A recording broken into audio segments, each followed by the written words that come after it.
This is a breath of fresh air. We've now got a new SEC chair, Paul Atkins, and he's openly criticizing the SEC's lawsuit against Ripple. Honestly, it's great to see someone take this stance. I'll share his exact words with you in a moment, but it's clear he's determined to start a new chapter and actually offer clear, actionable guidance for the entire crypto industry. What a revolutionary concept, right? Compare that to the mess we've had in recent years under the previous administration. It was nothing short of a circus. There was a complete lack of legal clarity, but the former supreme leader of the SEC, Kim Jong-un, would have you believe otherwise. What's that old saying? Don't try to convince me it's raining when it's not? Apparently, according to him, everything was perfectly clear. Well, if it was truly so clear, then how is it that with a new administration in place, we're suddenly seeing additional guidance being rolled out? That wouldn't even be possible if things were already crystal clear. It's like that old Super Troopers line, paraphrased, you can't stop someone twice if they've already been stopped. And honestly, it just feels good to finally see this shift. We knew we were right all along, and I kept saying it for years. There was never enough clarity. While nothing is guaranteed, I'm almost certain justice will be served here, and history will show we were on the right side. Let's not forget who set this whole mess in motion. Jay Clayton, the SEC chair under Trump's first term. That decision was awful for crypto. To be fair, Trump later completely flipped his stance on the industry, and not just with empty words, but with real action. Still, Jay Clayton cast his vote in favor of the lawsuit. The SEC has 5 votes total for commissioners plus the chair, and he was one of them. After that, Kim Jong-un had no problem keeping up the attack, even though he pretended otherwise. But now, we finally have an SEC chair who can plainly say, this was nonsense from the start. And I think you're going to like what's coming. Quick reminder before we go further, I'm not a financial advisor. I don't have a finance background, and nothing I say here is investment advice. You shouldn't buy or sell anything just because of my videos. I'm simply a crypto enthusiast who enjoys making YouTube content about the space, but for me, this is purely a hobby, just something I do for fun.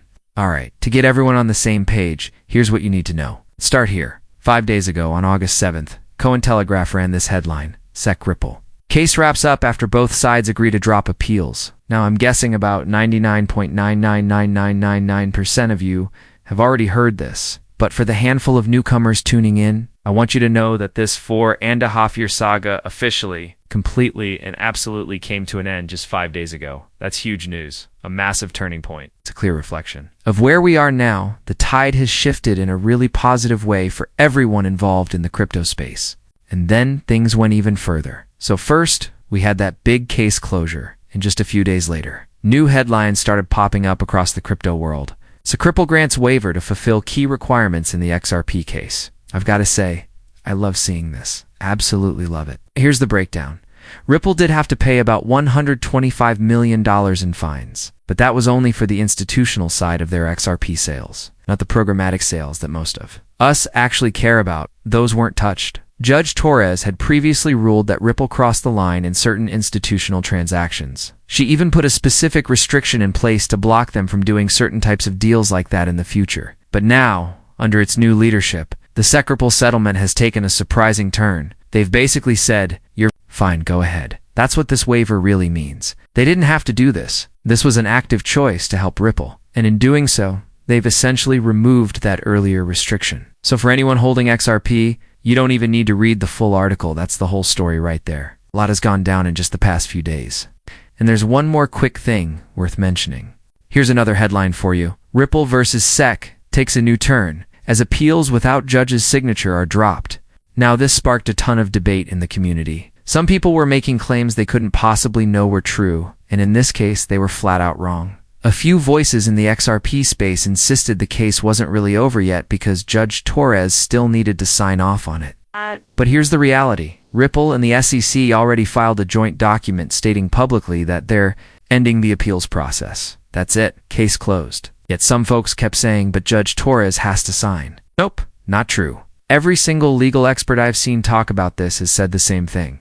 She doesn't need to sign anything. Here, the parties withdrew their appeals together. That's the end of the story. There's no scenario where Judge Torres could say, actually, you must keep suing each other. That's not how this works. So, if you hear someone pushing that theory, you can be confident they're misinformed. And then we got this little cherry on top. An SEC commissioner openly stating that the Ripple lawsuit is now officially over. That came straight from a post by Hester Peirce, and I have to say it's music to my ears. Hester Peirce has been serving as an SEC commissioner since January 2018.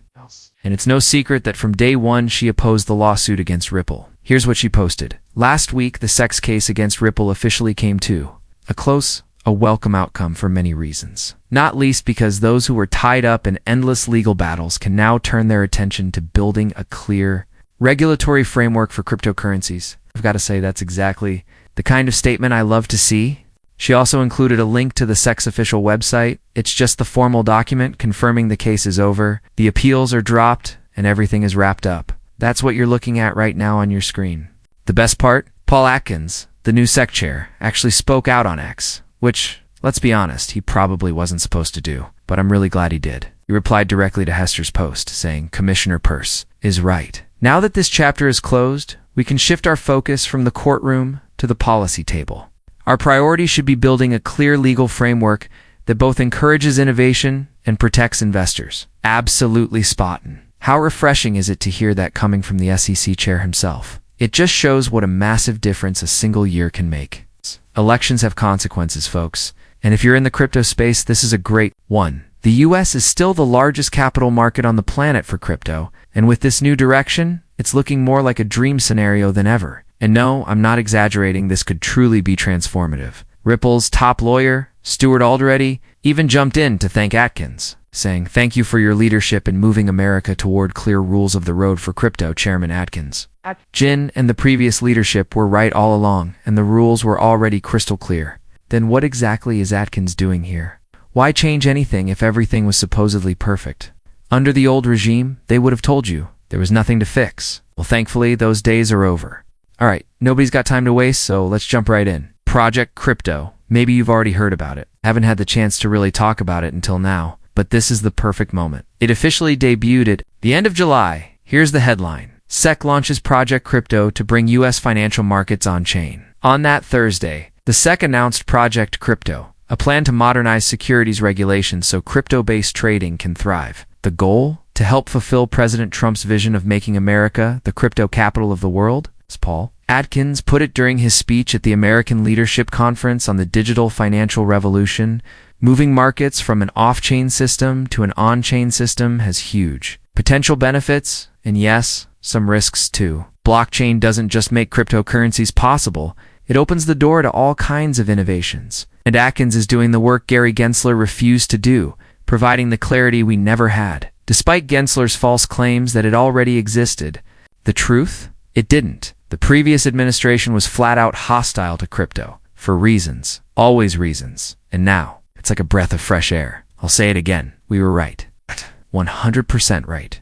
We've stood on the correct side of the law and of history the entire time we made it. We fought through more than any other crypto community has ever had to face, and we didn't break. And thank goodness the election went the way it did for crypto, because without that, none of this would be happening. Our portfolios, our future, all of it would look very different. So here we are, victorious. A real SEC chair is finally standing up for us, and he's been on our side for years. He understands. He's ready to move forward. And sure, maybe he wasn't supposed to say it out loud, but he did. And I'm glad he did. Just so we're crystal clear, I'm not a financial advisor. Don't ever buy or sell anything just because of what I say. That would be a terrible idea. Till next time.